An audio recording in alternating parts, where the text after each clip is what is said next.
네, 여러분, 충격적인 소식입니다. 회피형들이 바람을 더 잘 피운다라는 사실이 과학적으로도 밝혀졌어요. 오늘 이 영상 끝까지 보시면 외도 그 이면에 숨겨져 있는 정말 중요한 심리적 메커니즘을 이해하실 수 있게 되실 거예요.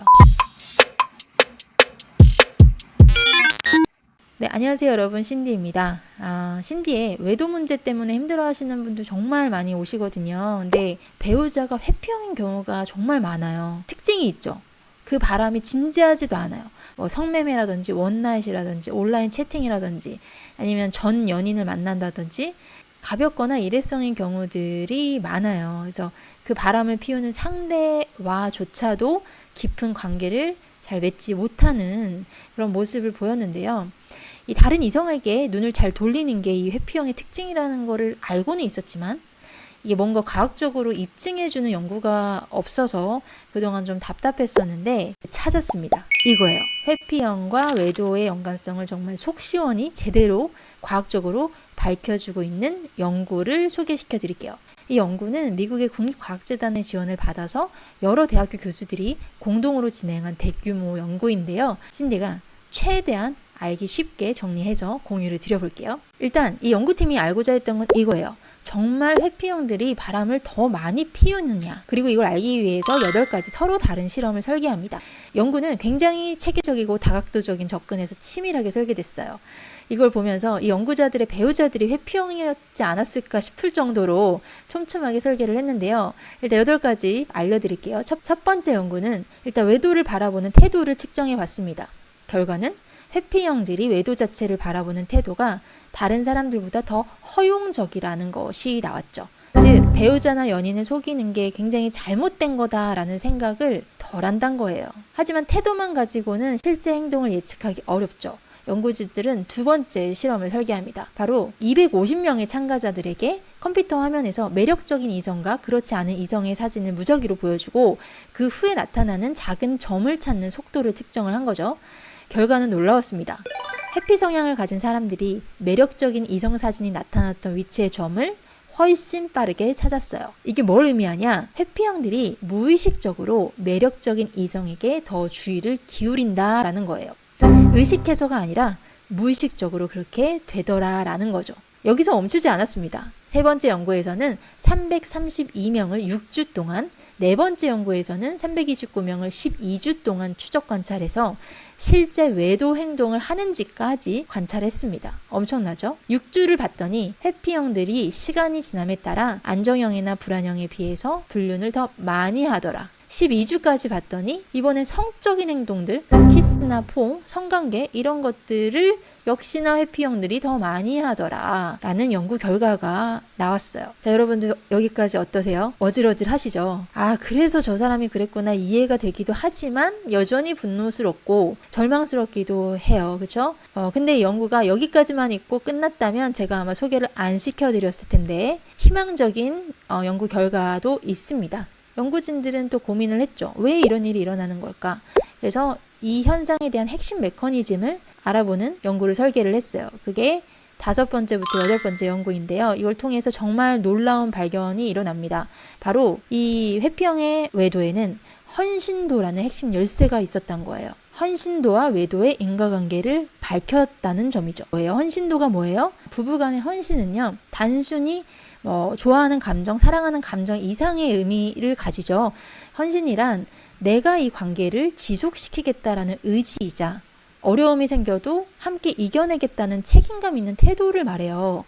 그러니까 단순히 정말 좋아서 함께 있는 거랑 다르게 헌신은 시간이 지나도 내가 이 관계를 지켜내려는 의도적인 선택에 기반을 하는 거예요. 쉽게 말해 바람 피우고 싶어도 참고 이 배우자를 위해서 헌신한다는 거예요. 그러면 헌신도가 높을수록 당연히 어떨까요? 외도의 확률은 줄어들겠죠. 그래서 이 연구진들이 궁금했던 건 뭐냐면 이게 회피형들이 다른 사람이 좋아져서 다른 사람한테 매력을 느껴서 이 헌신도가 떨어지는 건지 아니면 헌신도가 떨어져서 외도를 하는 건지를 살펴봤죠. 그게 5번째 연구였어요. 외도와 헌신도와의 인과관계. 결과를 봤더니 헌신도 저하가 먼저더라. 그러니까 헌신도가 먼저 떨어지고 그 다음에 외도가 나타나더라 라는 거예요. 여섯 번째 연구는 이게 미혼일 때와 기혼일 때 동일하냐 본 거죠. 결과는 미혼이든 기혼이든 동일했다. 그리고 일곱 번째, 여덟 번째 연구가 뭐냐면 이걸 다시 6주간, 12주간 각각 추적하면서 동일한 패턴이 나타나냐 봤더니 낮은 현신도 그 다음이 외도라는 이 경로가 굉장히 명백하게 확인이 됐다라는 겁니다. 그러니까 이 연구의 핵심적인 발견을 정리를 해보면 첫째, 애착 유형과 외도와의 상관. 8개 연구 모두에서 회피형과 외도 간의 일관적인 연관성이 나타났다. 두 번째, 방향성의 명확화.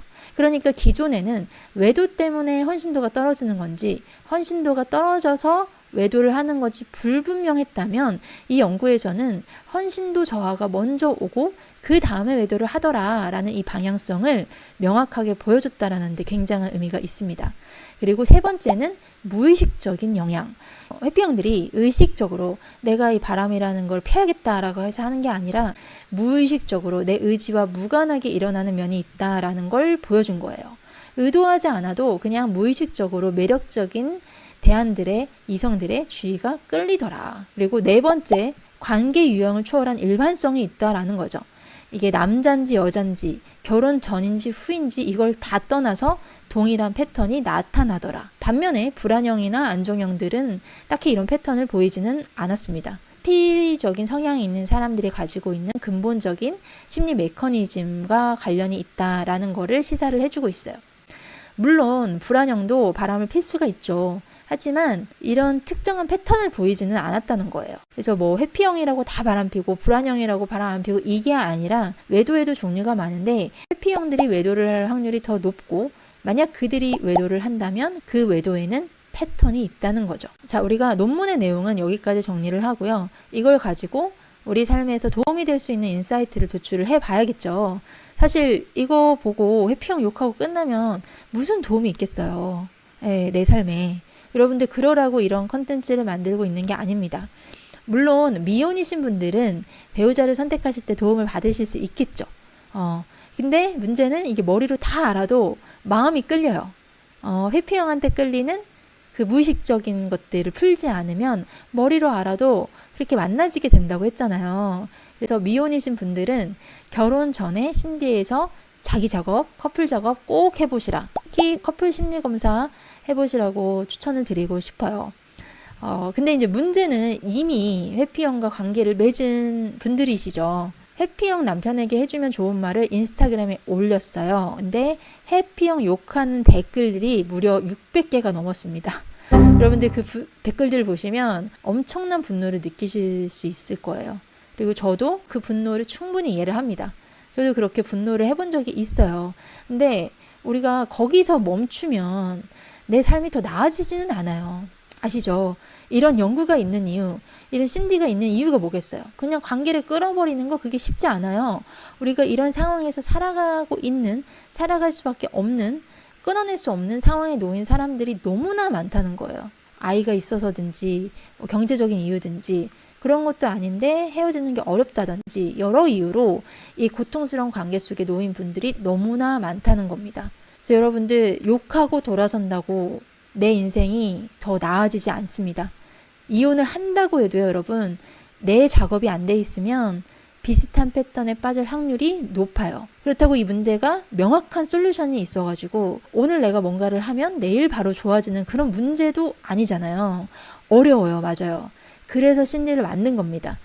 여러분들 온라인상에 고민글 올리시면 뭐 어떻게 사냐 그러고 왜 사냐 이혼해라 이런 댓글들 들어보셨을 텐데 그런 댓글에 흔들리지 마세요. 부부치료의 관점에서 봤을 때 그런 댓글들은 여러분의 삶에 전혀 도움이 되지 않고 오히려 더 해가 됩니다. 그래서 끊을 수 있었으면 진작 끊었죠. 그런 사람 피할 수 있었으면 진작 피했겠죠. 근데 계속 얘기를 하잖아요. 내가 이 사람을 선택한 이유, 끝내지 못하는 이유, 이 갈등이 반복되는 이유, 이건 내 안에, 그 안에 해결되지 않은 무의식의 뭔가가 있다라는 거예요. 참으라는 게 아니에요, 여러분들. 오해 마세요. 내가 맺고 있는 이 관계 안에서 이걸 먼저 풀어보는 게 중요하다라는 겁니다. 이 연구 결과를 통해서 우리가 얻을 수 있는 인사이트 또 희망에 대해서는 다음 시간에 계속 얘기를 해보도록 하겠습니다.